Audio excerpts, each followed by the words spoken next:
Hi friends, Nishad പടിഞ്ഞാറ്റുമുരാണ്. ദേശീയപാത 66 വികസന പ്രവർത്തനങ്ങളുടെ പുതിയ വീഡിയോയിലേക്ക് നിങ്ങൾക്ക് ഏവർക്കും സ്വാഗതം. അപ്പോൾ ഇന്ന് മുതൽ നമ്മൾ തൃശ്ശൂർ റീച്ചിലെ ദേശീയപാത 66 വികസനം കാണാൻ പോകുന്നു കേട്ടോ. അപ്പോൾ ഫസ്റ്റ് ഡേ നമ്മൾ കാണുന്നത് ചാവക്കാട് ബൈപ്പാസും അതുപോലെ തന്നെ ചേറ്റുവ പാലവുമാണ്. ചേറ്റുവ പാലം മെയിൻ ഒരു പാലം തന്നെയാണ് ഈ തൃശ്ശൂർ റീച്ചിലുള്ളത്. ദേശീയപാത 66 തൃശ്ശൂർ ജില്ലയിൽ 2 റീച്ചുകളാണുള്ളത്. ഒന്ന് കാപ്പിരിക്കാട് മുതൽ തളിക്കുളം വരെയും മറ്റൊന്ന് തളിക്കുളം മുതൽ കൊടുങ്ങല്ലൂർ വരെയും. അതിൽ കാപ്പിരിക്കാട് മുതൽ തളിക്കുളം വരെ ഉള്ളതിൽ നമ്മളെ മണത്തല വരെ, കാപ്പിരിക്കാട് മുതൽ മണത്തല വരെ 6 വരിപ്പാതയുടെ പണി പൂർത്തീകരിച്ചിട്ടുണ്ട് കേട്ടോ. അപ്പോൾ പിന്നെ വേറെ കാര്യം എന്ന് വെച്ച് കഴിഞ്ഞാൽ പലരും ചോദിച്ചിരുന്നു കോഴിക്കോട് ഭാഗത്തു നിന്ന് വരുന്ന ആളുകൾ എങ്ങനെയാണ് ഗുരുവായൂർക്ക് പോകാന്നുള്ളത്. അപ്പോൾ നേരെ ഇങ്ങോട്ട് വരിക, മണത്തല എത്തുന്നതിന് മുൻപായിട്ടാണ് എക്സിറ്റ് ഉള്ളത്. ഇങ്ങനെ ഒരു ബോർഡ് നിങ്ങൾ കാണും കേട്ടോ. മണത്തല അണ്ടർപാസ് എത്തുന്നതിന് മുൻപായിട്ട് ബോർഡ് ഇങ്ങനെ കാണും. ഇടത് ഭാഗത്തേക്ക് ഒരു എക്സിറ്റ് ഉണ്ട്. ആ എക്സിറ്റ് മുഖാന്തരം നിങ്ങൾ സർവീസ് റോഡിൽ കയറുക. പിന്നീട് നേരെ സർവീസ് റോഡിൽ പോയി കഴിഞ്ഞാൽ ചാവക്കാട് ഭാഗത്തേക്ക് പോകുന്ന റോഡ് കാണും. അവിടുന്ന് ലെഫ്റ്റ് എടുത്ത് പോയി കഴിഞ്ഞാൽ ചാവക്കാട് ടൗൺ ആണ്. പിന്നീട് നേരെ നിങ്ങൾക്ക് ഗുരുവായൂർക്ക് പോകാൻ സാധിക്കണമെന്നാണ്. അതേമാതിരി തന്നെ തിരിച്ചു വരുമ്പോഴും നേരെ മണത്തല വന്നു കഴിഞ്ഞിട്ട് പിന്നീട് നിങ്ങൾ റൈറ്റ് സൈഡിലേക്ക് തിരിഞ്ഞു കഴിഞ്ഞാൽ കോഴിക്കോട് ഭാഗത്തേക്ക് പോകുമ്പോൾ അവിടെ ഒരു എൻട്രി ഉണ്ട് 6 വരിപ്പാതിൽ കയറാനായിട്ടാണ്. അപ്പം നിങ്ങൾക്ക് മാറാനൊന്നുമില്ല, കറക്റ്റ് എല്ലാ സൈൻ ബോർഡുകളും ഉണ്ടാവും. അപ്പോൾ ഇതാണ് മണത്തല അണ്ടർപാസ് കേട്ടോ. മണത്തല അണ്ടർപാസിന്റെ സർവീസ് റോഡിൽ കൂടെ നമ്മളിപ്പോൾ പോയിക്കൊണ്ടിരിക്കുന്നത്. ഇതാണ് ചാവക്കാട് ബൈപ്പാസ്. മണത്തല അണ്ടർപാസിന്റെ അവിടെ നിന്നാണ് ചാവക്കാട് ബൈപ്പാസ് സ്റ്റാർട്ട് ചെയ്യുന്നത്. പിന്നീട് ഇത് അവസാനിക്കുന്നത് വില്യം സ്റ്റോപ്പിന്റെ അവിടെയുമാണ്. 2026 ഫെബ്രുവരിയിലാണ് നമ്മൾ ആദ്യമായിട്ട് ഈ ഭാഗത്തേക്ക് വന്നത് കേട്ടോ. അപ്പം അന്ന് വന്ന സമയത്ത് ഇവിടെയൊക്കെ പണികൾ പൂർത്തീകരിച്ചിട്ടുണ്ടെങ്കിലും ലൈൻ മാർക്കിംഗ് കഴിഞ്ഞിട്ടുണ്ടായിരുന്നു. പക്ഷെ അന്ന് നമ്മളെ കാപ്പിരിക്കാട് മുതൽ മണത്തല വരെയുള്ള റോഡ് ഗതാഗതത്തിന് വേണ്ടി പൂർണ്ണമായി തുറന്നു കൊടുത്തിട്ടുണ്ടായില്ല. കുറച്ച് ഭാഗം തുറന്നിട്ടുണ്ടായിരുന്നു. പിന്നീട് വീണ്ടും സർവീസ് റോഡിൽ കൂടെയാണ് യാത്ര. ഇപ്പം എന്തായാലും പൂർണ്ണമായിട്ട് തുറന്നു കൊടുത്തിട്ടുണ്ട്. അപ്പൊ ഇതാണ് മണത്തല അണ്ടർപാസ് കേട്ടോ. മണത്തല അണ്ടർപാസിന്റെ പണികളൊക്കെ പൂർത്തീകരിച്ചിട്ടുണ്ട്. 2 ഭാഗത്തുമുള്ള അപ്രോച്ച് റോഡിന്റെ വർക്കുകൾ കംപ്ലീറ്റ് ആയി കഴിഞ്ഞിരിക്കുന്നു. ടാറിംഗ് വർക്കും കഴിഞ്ഞിട്ടുണ്ട്, ലൈൻ മാർക്കിംഗ് കഴിഞ്ഞിട്ടുണ്ട്. ഇനി സ്ട്രീറ്റ് ലൈറ്റിന്റെ വർക്കാണ് നടക്കാനുള്ളത്. അതുപോലെ തന്നെ ക്രാഷ് ബാരറിന്റെയും ഡിവൈഡറിന്റെയും പെയിന്റിംഗ് കഴിഞ്ഞിരിക്കുന്നു.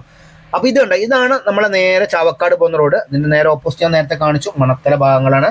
അപ്പൊ ഇവിടുന്ന് അങ്ങോട്ട് 2 ഭാഗത്തും സർവീസ് റോഡ് ഉണ്ട്. പക്ഷെ ചാവക്കാട് ബൈപ്പാസിൽ പൂർണ്ണമായിട്ട് സർവീസ് റോഡ് ഇല്ല. ചാവക്കാട് ബൈപ്പാസ് കടന്നു പോകുന്ന സ്ഥലത്ത് ഒരു കനൗലി കനാൽ ഉണ്ട്. അതിന് കുറുകെ ഒരു പാലമുണ്ട്. ആ പാലത്തിന്റെ അവിടെ മാത്രമേ സർവീസ് റോഡ് നിൽക്കും. പിന്നീട് പാലം കഴിഞ്ഞിട്ടാണ് പിന്നീട് സർവീസ് റോഡ് കേട്ടോ. എന്തായാലും നല്ല മാറ്റങ്ങളാണ് ഈ ഭാഗത്ത് നടന്നിരിക്കുന്നത്. ഇതിനു മുൻപൊക്കെ പറഞ്ഞിരുന്നു ശിവാലയ കൺസ്ട്രക്ഷന്റെ വർക്ക് വളരെ സ്ലോ ആണ്. പക്ഷെ വേറൊരു കാര്യം നിങ്ങൾ ശ്രദ്ധിക്കേണ്ടതെന്ന് വെച്ച് കഴിഞ്ഞാല് ഈ തൃശ്ശൂർ റീച്ചില് ഏകദേശം 6 പുതിയ ബൈപ്പാസും ഒരു പഴയ ബൈപ്പാസും ഉണ്ട് കേട്ടോ. അപ്പം പൂർണ്ണമായിട്ട് ദേശീയപാത 66 ഇതില് കേരളത്തിൽ ഏറ്റവും കൂടുതൽ ബൈപ്പാസുകളുള്ളത് തൃശ്ശൂർ റീച്ചിലാണ്. അപ്പൊ കാപ്പിരിക്കാട് മുതൽ തളിക്കുളം വരെയുള്ള റീച്ചിൽ 2 ബൈപ്പാസാണ്. ഒന്ന് ചാവക്കാട് ബൈപ്പാസും പിന്നൊന്ന് വാടാനപ്പള്ളി ബൈപ്പാസും. ഈ ചാവക്കാട് ബൈപ്പാസിന് പാരലായിട്ടാണ് മറുഭാഗത്ത് വേറെ റോഡ് ഉണ്ട്, ബ്ലാങ്ങാത്ത് റോഡ്. അതിൽ കൂടിയും പോകാൻ നമുക്ക് നേരെ വില്യംസിന്റെ അവിടെ എത്തും. പക്ഷേ ചെറിയ റോഡാണ്, ചെറിയ വാഹനങ്ങൾക്ക് മാത്രമേ പോകാൻ പറ്റുള്ളൂ. കാരണം ഇവിടെ കനോലി കനാലിന് കുറുകെ ഒരു ചെറിയ പാലമുണ്ട് ബ്ലാങ്ങാത്ത് റോഡിൽ. അത് ക്രോസ് ചെയ്യാൻ വലിയ വാഹനങ്ങൾക്ക് ബുദ്ധിമുട്ടാട്ടോ. അപ്പൊ ഇതാണ് നമ്മുടെ ചാവക്കാട് ബൈപ്പാസിൽ വന്ന പാലം. ഇവിടെ കനോലി കനാൽ ഉണ്ട്, അതിന് കുറുകെ പാലത്തിന്റെ നിർമ്മാണം പൂർത്തീകരിച്ചിട്ടുണ്ട്. അതുപോലെ തന്നെ സർവീസ് റോഡ് ഇവിടം വരെ ഉള്ളൂ. 2 ഭാഗത്തും സർവീസ് റോഡിന്റെ പണികൾ പൂർത്തീകരിച്ചുകൊണ്ടിരിക്കുകയാണ്. ഒരു ഭാഗത്ത് ഏകദേശം പൂർത്തീകരിച്ചിട്ടുണ്ട്. അതുപോലെ തന്നെ ഡ്രൈനേജിന്റെ പണികളാണ് ഇപ്പം നടന്നുകൊണ്ടിരിക്കുന്നത്. അപ്പൊ ഇവിടെ പൂർണ്ണമായിട്ട് സ്റ്റീൽ കൊണ്ടാണ് ഈ പാലം നിർമ്മിച്ചിരിക്കുന്നത്. അതെന്തുകൊണ്ടെന്ന് വെച്ച് കഴിഞ്ഞാൽ 2 പീറുകൾ തമ്മിൽ അത്യാവശ്യം നല്ല ഗ്യാപ്പ് ഉണ്ട്. അതുകൊണ്ടാണ് ഇവിടെ സ്റ്റീൽ ഗാർഡർ ഉപയോഗിച്ചിട്ട് ഈ പാലം നിർമ്മിച്ചിരിക്കുന്നത്. ഞാൻ പറഞ്ഞില്ല, നമ്മള് ഫെബ്രുവരി മാസത്തിലാണ് ഈ ഭാഗത്ത് വന്നതെന്ന്. അതിനെക്കാട്ടിലും വളരെയധികം മാറ്റമുണ്ട്. അന്നൊക്കെ വർക്ക് നടന്നുകൊണ്ടിരിക്കുകയാണോ. അതിൽ ആദ്യത്തെ ഒരു മാറ്റം നമ്മൾ കണ്ടത് നേരത്തെ മണത്തല അണ്ടർപാസിന്റെ അപ്രോച്ച് റോഡിന്റെ പണികൾ പൂർണ്ണമായി കഴിഞ്ഞിട്ട് ലൈൻ മാർക്കിംഗ് കഴിഞ്ഞിരിക്കുന്നു. പിന്നീട് ഇവിടെ കാര്യമായിട്ട് വർക്ക് നടന്നിട്ടില്ല കേട്ടോ. ഇവിടെ മണ്ണിട്ട് ഉയർത്തുന്ന പ്രവർത്തനം ഇനി നടക്കാനുള്ളതാണ്. അതുപോലെ തന്നെ ഇവിടുന്ന് പിന്നീട് അങ്ങോട്ട് കണ്ടോ ഈ ഭാഗം എന്ന് വെച്ച് കഴിഞ്ഞാല് നമ്മൾ ഈ കനോലി കനാലിന് കുറുകെ വന്ന പാലത്തിന്റെ അപ്രോച്ച് റോഡിന്റെ വർക്കാണ് ഇനി കാര്യമായിട്ട് നടക്കാനുള്ളത്. അത് കഴിഞ്ഞിട്ടുള്ള ഭാഗം മുതൽ വില്യംസ് വരെ പൂർണ്ണമായിട്ട് ടാറിങ് കഴിഞ്ഞിരിക്കുന്നു, ലൈൻ മാർക്കിംഗ് കഴിഞ്ഞിട്ടുണ്ട്. അതുപോലെ തന്നെ വില്യംസിന്റെ അവിടെ ഒരു അണ്ടർപാസ് ഉണ്ട് കേട്ടോ. അപ്പൊ അവിടെ വരെയാണ് ഇപ്പോൾ വർക്കുകൾ ഏകദേശം പൂർത്തീകരിച്ചത്. പിന്നെ അതുപോലെ തന്നെ ഇവിടെയും 2 ഭാഗത്ത് സർവീസ് റോഡ് ഉണ്ട്. അപ്പൊ 2 ഭാഗത്തും വന്നു വെച്ചാൽ ചാവക്കാട് ബൈപ്പാസ് തുടങ്ങുന്ന സ്ഥലത്തുള്ള അണ്ടർപാസിനും പൂർണ്ണമായിട്ട് 2 ഭാഗത്തും സർവീസ് റോഡ് ഉണ്ട്. അതുപോലെ തന്നെ ഈ ചാവക്കാട് ബൈപ്പാസ് വന്ന് അവസാനിക്കുന്ന സ്ഥലമായ വില്യംസിന്റെ അവിടെയുള്ള അണ്ടർപാസിന്റെ 2 ഭാഗത്തും സർവീസ് റോഡ് ഉണ്ട്. ഇവിടെ കഴിഞ്ഞ സ്ട്രീറ്റ് ലൈറ്റിന്റെ വർക്കാണ് നടക്കാനുള്ളത്. നോക്കിയാൽ ലൈൻ മാർക്കിംഗ് പൂർത്തീകരിച്ചിട്ടുണ്ട്, ടാറിംഗ് കംപ്ലീറ്റ് ആയിട്ടുണ്ട്. പിന്നെ ക്രാഷ് ബാരറിനും ഡിവൈഡറിനും പെയിന്റിംഗ് കഴിഞ്ഞിരിക്കുന്നു. ഇനി പറയുന്ന കാര്യം ഒന്ന് ശ്രദ്ധിക്കണം. കാരണം വെച്ച് കഴിഞ്ഞാൽ നമ്മൾ നേരത്തെ കോഴിക്കോട് ഭാഗത്ത് നിന്ന് വരുന്ന ആളുകൾ ഗുരുവായൂർക്ക് പോകണമെന്നുണ്ടെങ്കിൽ മണത്തല അണ്ടർപാസ് എത്തുന്നതിന് മുമ്പ് എക്സിറ്റ് എടുക്കണം എന്ന് പറഞ്ഞല്ലോ. അവിടെ നിങ്ങൾ എക്സിറ്റ് എടുക്കാൻ മറന്നു കഴിഞ്ഞാൽ അത്യാവശ്യം നല്ല ദൂരത്തിൽ തന്നെ നിങ്ങൾ സഞ്ചരിക്കേണ്ടി വരും. കാരണം വെച്ച് കഴിഞ്ഞാൽ 1 മണിയൂർ അണ്ടർപാസ് കഴിഞ്ഞിട്ടാണ് പിന്നീട് ഒരു എക്സിറ്റ് വരുന്നത് കേട്ടോ. അതുപോലെ തന്നെ നമ്മളെ ഗുരുവായൂരിൽ നിന്നും ചാവക്കാട് വന്നിട്ട് ചാവക്കാട് നിന്നും എറണാകുളം ഭാഗത്തേക്ക് പോകേണ്ട ആളുകൾക്ക് നേരെ ഇവിടെ ഒരു എൻട്രി കൊടുത്തിട്ടുണ്ട്. എന്ന് വെച്ച് കഴിഞ്ഞാൽ നമ്മളെ വില്യംസ് സ്റ്റോപ്പിന്റെ അവിടെ വന്ന അണ്ടർപാസ് കഴിഞ്ഞിട്ടാണ് എൻട്രി കൊടുത്തിരിക്കുന്നത് കേട്ടോ. ഞാൻ കാണിച്ചു തരാം. പിന്നെ അതുപോലെ തന്നെ നമ്മൾ എറണാകുളം ഭാഗത്തു നിന്നൊക്കെ വരുന്ന വാഹനങ്ങൾക്ക് ചാവക്കാട് ഗുരുവായൂർ ഭാഗത്തേക്ക് പോകണം എന്നുണ്ടെങ്കിൽ ഈ വില്യംസ് അണ്ടർപാസ് എത്തുന്നതിന് മുൻപായിട്ട് എക്സിറ്റും ഉണ്ട്. അവിടെയൊക്കെ മാർക്കിംഗ് ചെയ്തിരിക്കുന്നു. അതുപോലെ തന്നെ ബോർഡുകളൊക്കെ സ്ഥാപിച്ചിട്ടുണ്ട്. അപ്പൊ ഇവിടെയൊക്കെ സ്ട്രീറ്റ് ലൈറ്റിന്റെ പണികൾ കഴിഞ്ഞിരിക്കുന്നു. സർവീസ് റോഡിന്റെ വർക്കുകൾ കംപ്ലീറ്റ് ആയിട്ടുണ്ട്. അപ്പൊ ഇവിടെയാണ് എക്സിറ്റ് വരുന്നതല്ല, ഇവിടെയാണ് എൻട്രി വരുന്നത്. എന്ന് വെച്ച് കഴിഞ്ഞാൽ ചാവക്കാട് ഗുരുവായൂർ ഭാഗത്ത് നിന്ന് വരുന്ന വാഹനങ്ങൾക്ക് 6 വരിപ്പാതിൽ കയറാൻ വേണ്ടിയിട്ട്. എറണാകുളം ഭാഗത്തേക്ക് പോകുന്ന വാഹനങ്ങൾക്ക് ഇവിടെയാണ് എൻട്രി വരുന്നത് കേട്ടോ. പിന്നെ അതുപോലെ തന്നെ ഇത് നേരെ ഓപ്പോസിറ്റ് തന്നെയാണ് എക്സിറ്റും വരുന്നത്. നമ്മളെ എറണാകുളം ഭാഗത്ത് നിന്ന് വരുന്ന വാഹനങ്ങൾക്ക് ഗുരുവായൂർ ചാവക്കാട് ഭാഗത്തേക്ക് പോകാനുള്ള എക്സിറ്റും ഇവിടെ തന്നെ വന്നിരിക്കുന്നത്. ഇവിടെ സൈൻ ബോർഡുകൾ സ്ഥാപിച്ചിട്ടുണ്ട്. നോക്കിയാൽ നിങ്ങൾ ചാവക്കാട് ഗുരുവായൂർ കോഴിക്കോട് നേരെ കേട്ടോ.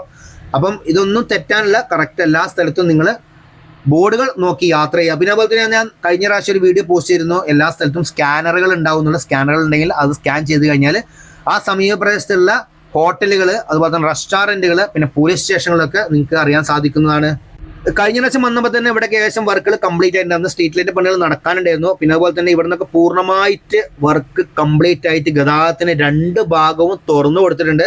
അപ്പോൾ നമ്മുടെ വില്യംസിൻ്റെ അടുത്ത് വന്ന അണ്ടർപാസ് കഴിഞ്ഞ് പിന്നീട് ഒരു അണ്ടർപാസ് വരുന്നത് ഒരുമനയൂർ കേട്ടോ. ഒരുമനയൂർ അണ്ടർപാസിന്റെ പണികളൊക്കെ പൂർത്തീകരിച്ചിട്ടുണ്ട്. അപ്രോച്ച് റോഡിന്റെ വർക്ക് കഴിഞ്ഞിരിക്കുന്നു. കഴിഞ്ഞ പ്രാവശ്യം വന്ന സമയത്ത് ചെറിയ തോതിൽ വർക്കുകൾ നടക്കുന്നുണ്ടായിരുന്നു. കുറച്ച് ഭാഗം പെൻഡിങ് ആയിരുന്നു. ആ വർക്കുകളൊക്കെ എന്തായാലും പൂർത്തീകരിച്ചിട്ടുണ്ട്. പിന്നെ അതുപോലെ തന്നെ അടുത്തൊരു ട്രക്ക് ലേബേ വരുന്നത് ഇവിടെ കേട്ടോ. എന്ന് വെച്ച് കഴിഞ്ഞാൽ നമ്മൾ നേരെ എറണാകുളം ഭാഗത്ത് നിന്ന് വരുന്ന സമയത്ത് ചേറ്റുവ പാലം കഴിഞ്ഞിട്ട് നമുക്ക് ഒരു ട്രക്ക് ലേബേ കോഴിക്കോട് ഭാഗത്തേക്ക് വരുന്ന വാഹനങ്ങൾക്ക് കിട്ടുന്നത് ഈ ഇടത് ഭാഗത്ത് ട്രക്ക് ലേബയാണ്. പിന്നെ അതുപോലെ തന്നെ ഞാൻ നേരത്തെ പറഞ്ഞില്ല, ഒരുമനയൂർ കഴിഞ്ഞിട്ടുള്ള പിന്നെ എക്സിറ്റ് വരുന്ന ഇവിടെയാണ്. അപ്പം നമ്മൾ നേരത്തെ ഗുരുവായൂർ ചാവക്കാട് ഭാഗത്തേക്ക് പോകാൻ മണത്തല ഭാഗത്ത് എക്സിറ്റ് എടുക്കാൻ മറന്നു കഴിഞ്ഞാൽ പിന്നീട് ഒരുമനയൂർ അണ്ടർപാസ് കഴിഞ്ഞിട്ടാണ് പിന്നീട് എക്സിറ്റ് വരുന്നത് കേട്ടോ. അപ്പോൾ ഈ വലത് ഭാഗത്തുള്ളതാണ് നമ്മളെ ട്രക്ക് ലേബേ. എന്ന് വെച്ച് കഴിഞ്ഞാൽ എറണാകുളം ഭാഗത്ത് നിന്ന് വരുന്ന വാഹനങ്ങൾക്കുള്ള ട്രക്ക് ലേബേ ഈ ഭാഗത്താണ് വന്നിരിക്കുന്നത്. പക്ഷേ ഇവിടെ കണ്ടൊരു കാര്യം എന്ന് വെച്ച് കഴിഞ്ഞാൽ ട്രക്ക് ലേബിന്റെ പണികളൊക്കെ പൂർത്തിയായി. പക്ഷേ ഇവിടെ ഒരു ബാത്റൂം ഫെസിലിറ്റി കാണാനില്ല കേട്ടോ. ഇനി ഭാവിയിലേക്ക് വരുമായിരിക്കും തോന്നുന്നുണ്ട്. അല്ലാതെ വെറുതെ ട്രക്ക് ലേബേ പണിതിട്ടിട്ട് കാര്യമൊന്നുമില്ലല്ലോ. ഇനി ഒരു പഴയ ഓർമ്മ കേട്ടോ. കാരണം നമ്മൾ ഈ വീഡിയോസ് ഒക്കെ എടുക്കുന്ന സമയത്ത് ആദ്യഘട്ടങ്ങളിൽ ഈ ഭാഗത്ത് വന്ന സമയത്ത് ഏറ്റവും കൂടുതൽ തണൽ മരങ്ങൾ ഉണ്ടായിരുന്ന ഒരു സ്ഥലം ഈ ഭാഗത്താണ്. റോഡിന്റെ 2 ഭാഗത്തും മരങ്ങൾ ഉണ്ടായിരുന്നു കേട്ടോ. നല്ലൊരു അടിപൊളി കാഴ്ചയൊക്കെ ആയിരുന്നു ചേറ്റുവ വരെയുള്ള യാത്ര. പിന്നെ അതുപോലെ തന്നെ പഴയ റോഡ് വളരെ ഇടുങ്ങിയ റോഡായിരുന്നു. അതിനൊക്കെ പരിഹാരമായിട്ട് 6 വരിപ്പാത ഇവിടെ വന്നിരിക്കുന്നു. ഇനി ഗതാഗതക്കുരുക്കില്ലാതെ യാത്ര ചെയ്യാൻ പറ്റും. അപ്പോൾ ഒരുമനയൂർ അണ്ടർപാസ് കഴിഞ്ഞിട്ട് പിന്നീട് അടുത്ത അണ്ടർപാസ് വന്നിരിക്കുന്നത് മൂന്നാംകല്ല് കേട്ടോ. ഈ മൂന്നാംകല്ല് അണ്ടർപാസിന്റെ പണി ലാസ്റ്റാണ് ആരംഭിച്ചത്. പക്ഷേ വേഗം പണികൾ പൂർത്തീകരിച്ചിട്ടുണ്ട്. നോക്കിയാൽ നിങ്ങൾ അപ്രോച്ച് റോഡിന്റെ പണികളൊക്കെ കഴിഞ്ഞു. 2 ഭാഗത്തും സ്ട്രീറ്റ് ലൈനിന്റെ വർക്ക് കഴിഞ്ഞിരിക്കുന്നു. ഇപ്പം നമ്മൾ ഒരുമനയൂർ കഴിഞ്ഞ് പിന്നീട് മൂന്നാംകല്ല് അണ്ടർപാസിന്റെ മുകൾ ഭാഗത്തു കൂടെ യാത്ര ചെയ്തുകൊണ്ടിരിക്കുകയാണ്. 2 ഭാഗവും ഗതാഗതത്തിന് തുറന്നു കൊടുത്തിട്ടുണ്ട്. സർവീസ് റോഡിന്റെ പണികളൊക്കെ ഏകദേശം പൂർത്തീകരിച്ച് ചെറിയ ചെറിയ പണികൾ ഇനി നടക്കാനുണ്ട് കേട്ടോ. അപ്പം മൂന്നാംകല്ല് കഴിഞ്ഞിട്ടാണ് പിന്നീട് നമ്മളെ ചേറ്റുവ പാലം വരുന്നത്. തൃശ്ശൂർ റീച്ചിലെ ഏറ്റവും ഇമ്പോർട്ടൻ്റ് ആയ ഒരു പാലം തന്നെയാണ് ചേറ്റുവ പാലം. അവിടെ നിലവിലെ പാലം നിലനിർത്തിയിട്ട് ഒരു ഭാഗത്ത് പൂർണ്ണമായിട്ട് പുതിയ പാലം നിർമ്മിക്കുകയാണ്. പാലത്തിന്റെ പണികൾ കംപ്ലീറ്റ് ആയിട്ടുണ്ട്. ഗാൻഡ്രി ക്രെയിൻ ഉപയോഗിച്ചിട്ടാണ് പാലം നിർമ്മിച്ചിരിക്കുന്നതും. അതുപോലെ തന്നെ PSC ഗാർഡർ അല്ല, അതും സ്റ്റീൽ ഗാർഡർ ഉപയോഗിച്ചിട്ടാണ് നിർമ്മിച്ചിരിക്കുന്നത്. കഴിഞ്ഞ പ്രാവശ്യം ഞാൻ വന്ന സമയത്ത് നമ്മളെ ഇവിടെ മണ്ണിന്റെ ഒരു ക്ഷാമം ഉണ്ടായിരുന്നല്ലോ ഈ തൃശ്ശൂർ റീച്ചിൽ. അന്ന് ഡ്രഡ്ജിങ് ചെയ്തിരുന്നത് ഈ ചേറ്റുവ പുഴയെന്ന് കേട്ടോ. എന്നിട്ട് ഇവിടെ നിന്നുള്ള മണൽ കൊണ്ടുപോയിട്ടാണ് അപ്രോച്ച് റോഡിന് അണ്ടർപാസിന് വേണ്ടിയിട്ടുള്ള അപ്രോച്ച് റോഡിന്റെ വർക്കുകൾ പല ഭാഗത്തും നടത്തിയിരുന്നത്. നിലവിലെ പാലത്തിനേക്കാളും ഉയരം കൂടുതലാണ് പുതുതായിട്ട് നിർമ്മിച്ച പാലം. പാലം തുടങ്ങുന്ന സ്ഥലത്തും അവസാനിക്കുന്ന സ്ഥലത്തും കോൺക്രീറ്റ് കൊണ്ട് നിർമ്മിച്ചതാണ്. പിന്നീട് പാലത്തിന്റെ പീറുകൾ ഗ്യാപ്പ് കൂടുതലായതുകൊണ്ട് അവിടെ പൂർണ്ണമായിട്ട് സ്റ്റീൽ ഗാർഡറാണ് ഉപയോഗിച്ചിട്ടുണ്ട്. നമുക്ക് ഈ ഭാഗത്തു നിന്നാണ് അപ്രോച്ച് റോഡ് സ്റ്റാർട്ട് ചെയ്യേണ്ടത്. അപ്പം നമ്മൾ മൂന്നാംകല്ല് അണ്ടർപാസ് കഴിഞ്ഞിട്ടുള്ള ഭാഗമാണ് നിങ്ങൾ ഈ കണ്ടുകൊണ്ടിരിക്കുന്നത്. അപ്പോൾ ഇവിടെ നിന്നാണ് ആ പാലത്തിന് വേണ്ടിയിട്ടുള്ള അപ്രോച്ച് റോഡ് സ്റ്റാർട്ട് ചെയ്യുന്നത്. കഴിഞ്ഞ പ്രാവശ്യം വന്നപ്പോഴത്തേക്കും നമ്മളെ ചേറ്റുവ പാലത്തിന്റെ പണികൾ പൂർത്തീകരിച്ചിട്ടുണ്ട്. പക്ഷേ അതിന്റെ മുകൾ ഭാഗത്ത് ഗാൻഡ്രി ക്രെയിൻ ഉണ്ടായിരുന്നു കേട്ടോ. ഗാൻഡ്രി ക്രെയിൻ ഉപയോഗിച്ചിട്ടാണ് ഇവിടേക്ക് ഇൻസ്റ്റാളേഷൻ നടന്നിരിക്കുന്നത്. പിന്നീട് ഗാൻഡ്രി ക്രെയിനൊക്കെ പൂർണ്ണമായും അഴിച്ചു മാറ്റിയിട്ടുണ്ട്. ഇപ്പം എന്താ സംഭവം എന്ന് വെച്ച് കഴിഞ്ഞാൽ ഈ പാലം തുടങ്ങുന്ന സ്ഥലം ഉണ്ടല്ലോ, അപ്രോച്ച് റോഡിന് വേണ്ടി മണ്ണിട്ട് ഉയർത്തണം ഇവിടെ. അപ്പോൾ അതിന് വേണ്ടിയിട്ടുള്ള വർക്ക് നടക്കുകയാണ്. മണ്ണ് പരിശോധനയൊക്കെ പല സ്ഥലത്തും ഇപ്പോൾ രണ്ടാമതും നടന്നുകൊണ്ടിരിക്കുന്നുണ്ട്. നിർമ്മാണങ്ങൾ പൂർത്തീകരിച്ച ഫ്ലൈ ഓവറിന്റെ 2 ഭാഗത്തും അപ്രോച്ച് റോഡിന്റെ പണി കഴിഞ്ഞിരുന്നു മണ്ണിട്ട് ഉയർത്തിയത്. അത് മാറ്റിയിട്ട് വീണ്ടും മണ്ണ് പരിശോധനയൊക്കെ നടത്തിയിട്ട് പാലം നീട്ടം കൂട്ടുന്ന പരിപാടികൾ പല സ്ഥലത്തും തൃശ്ശൂർ റീച്ചിൽ നടന്നുകൊണ്ടിരിക്കുക കേട്ടോ. എന്തായാലും വർക്കുകളൊക്കെ നല്ല വേഗതയിൽ തന്നെ ഈ ഭാഗത്തും നടക്കുന്നുണ്ട്. പിന്നെ അതുപോലെ തന്നെ ഇപ്പം ശരിക്കും പറയണത്തിന് നമ്മൾ കോഴിക്കോട് വെങ്ങളം മുതൽ ഏകദേശം തൃശ്ശൂർ ജില്ലയിലെ മണത്തല വരെ പൂർണ്ണമായിട്ട് 6 വരിപ്പാതയിൽ കൂടെ സഞ്ചരിക്കാൻ സാധിക്കുന്നുണ്ട്. അതിൽ ലാസ്റ്റ് ഇപ്പോൾ ഓപ്പൺ ആക്കുന്ന സ്ഥലമാണ് ഇപ്പോൾ ഈ കാപ്രിക്കാട് മുതൽ മണത്തല വരെ. പണികളെല്ലാം കംപ്ലീറ്റ് ആക്കിയിട്ടുണ്ട്. ഇനി ചിലപ്പോൾ പറയാൻ പറ്റില്ല, കാരണം പല സ്ഥലത്തും ഇനി ചെറിയ ചെറിയ പണികളുള്ളതും അവിടെ ചിലപ്പോൾ ഡൈവേഷൻ കൊടുക്കാൻ സാധ്യതയുണ്ട്. പിന്നെ വേറെ കാര്യം എടുത്ത് പറയുന്നതാണ്, നിങ്ങൾ ഒരു എക്സിറ്റ് തെറ്റിക്കഴിഞ്ഞാൽ ഒരിക്കലും നിങ്ങൾ റിവേഴ്സ് വരരുത് കേട്ടോ. വളരെ അപകടമാണ്. ഇപ്പം ഞാൻ കഴിഞ്ഞൊരു വീഡിയോ പോസ്റ്റ് ചെയ്യുന്നു, കോട്ടക്കൽ ബൈപ്പാസിൽ നടന്ന സംഭവം.